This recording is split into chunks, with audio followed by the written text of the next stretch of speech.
देख ही सकते हो कि दिन की हो चुकी है शुरुआत और सूरज है अपने चरम पे। एकदम बढ़िया दिख रहा है दोस्तों सूरज। और सामने वाली बिल्डिंग बिल्कुल ऐसे दिख रही है।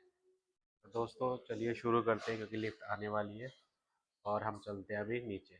तो चलिए दोस्तों, प्रदीप जी ने भी हमें ज्वाइन कर लिया है। प्रदीप जी भी अब आ चुके हैं। तो चलिए आज शुरू करते हैं हम आगे का दिन यहाँ से।